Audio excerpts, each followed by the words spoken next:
Shri are के पटेल जी।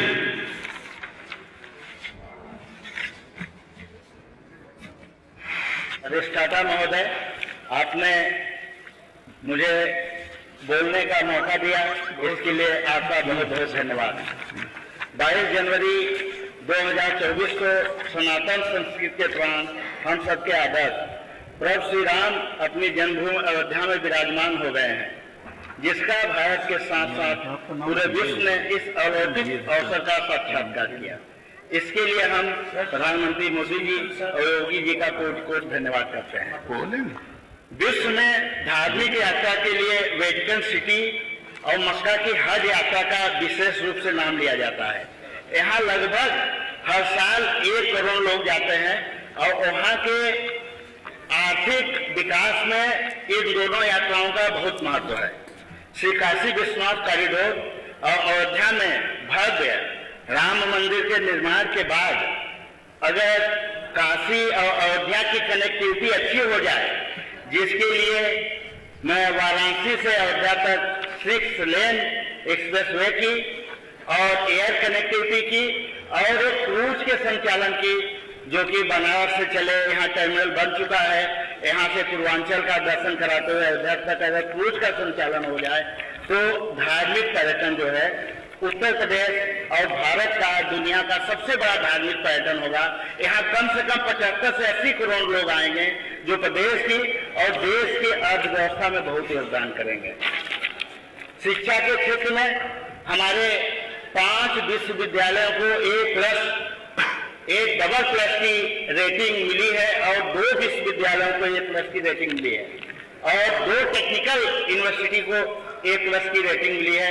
इससे ये पता चलता है कि हमारी सरकार शिक्षा के लिए कितना प्रयासरत है। और बाहर जो हमारे बच्चे पढ़ने के लिए जाते थे विश्वविद्यालयों में, अब पूरे देश के साथ साथ विदेश के भी बच्चे हमारे विश्वविद्यालयों में पढ़ने के लिए आएंगे। हमारे प्रदेश की एयर कनेक्टिविटी, सड़क कनेक्टिविटी और जल कनेक्टिविटी बहुत अच्छी हो गई है। हमारा प्रदेश 6 एक्सप्रेसवे, 5 अंतर्राष्ट्रीय हवाई अड्डों और बनारस और गाजीपुर में बने हुए मल्टीपर्पज टर्मिनल की वजह से इन तीनों क्षेत्रों में बहुत बड़ा विकास में योगदान करने जा रहा है।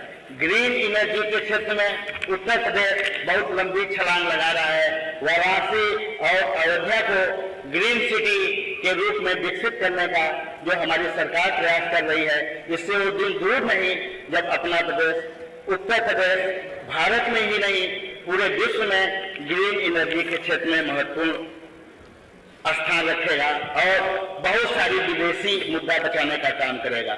आयुष्मान भारत योजना में उत्तर प्रदेश में सर्वाधिक रजिस्ट्रेशन हुए हैं, इसका लाभ सभी गरीबों को मिल रहा है। जीएसटी रजिस्ट्रेशन उत्तर प्रदेश में सर्वाधिक हुए हैं पूरे देश में और जीएसटी भरने में हमारे प्रदेश का अग्रणी योगदान रहा है। प्रधानमंत्री आवास योजना में ग्रामीण और शहरी में पूरे देश में उत्तर प्रदेश का पहला स्थान है। और जल संरक्षण के मामले में 15,000 अमृत सरोवर बना करके उत्तर प्रदेश में पूरे देश में नंबर 1 स्थान प्राप्त किया है। स्वच्छ भारत मिशन में 2 करोड़ से ऊपर निजी शौचालय बना करके हमारे उत्तर प्रदेश ने पूरे देश में नंबर 1 स्थान प्राप्त किया है। प्रधानमंत्री सुरक्षा बीमा योजना, प्रधानमंत्री जीवन ज्योति योजना में भी अपना प्रदेश नंबर 1 है। ई पोर्टल के माध्यम से 8 करोड़ श्रमिकों का पंजीकरण किया गया है, ये भी अपने आप में बहुत बड़ा कीर्तिमान है। प्रदेश भर में माता सबरी चौक और निसारगढ़ चौक का निर्माण कर प्रभु श्री राम के भक्तों और मित्रों का सम्मान दिलाने का काम हमारी सरकार करे तो इससे प्रदेश का सम्मान बढ़ेगा। कुशल और प्रभावी नीतियों की वजह से बहुआयामी गरीबी सूचकांक, जो कि 12 चीजों को इसमें देखा जाता है, अपना प्रदेश 6 करोड़ लोगों को गरीबी से बाहर निकाल करके एक बहुत ही महत्वपूर्ण काम किया है, जिससे हमारे प्रदेश में गरीबी का स्तर में बहुत गिरावट आई है।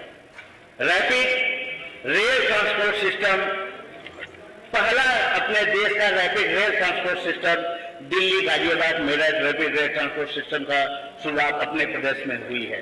इसके साथ साथ हमारे प्रदेश की जो कल्याणकारी नीतियां हैं वो हमारे प्रदेश को $1 ट्रिलियन के साथ साथ देश को $5 ट्रिलियन की अर्थव्यवस्था बनाने में महत्वपूर्ण मदद करेगा। हमारी विधानसभा जो कि औद्योगिक नगर भदोही से सटी हुई है और जौनपुर की सबसे पिछड़ी विधानसभा है, तो हमारी विधानसभा में एक राजकीय कन्या महाविद्यालय और एक राजकीय महिला पॉलिटेक्निक का निर्माण अगर हो जाए तो हमारी बच्चियों को उच्च शिक्षा प्राप्त करने समाप्त करें, कृपया समाप्त। हमारी विधानसभा में मरिया हूं, रेलवे क्रॉसिंग के पास बहुत जाम लगता है, 1 से 2 घंटे 2.5 घंटे 3 घंटे तक जाम लगा रहता है। अगर उस पर एक आरओबी का निर्माण हो जाए तो हमारी विधानसभा में जाम की समस्या खत्म हो जाएगी। धन्यवाद।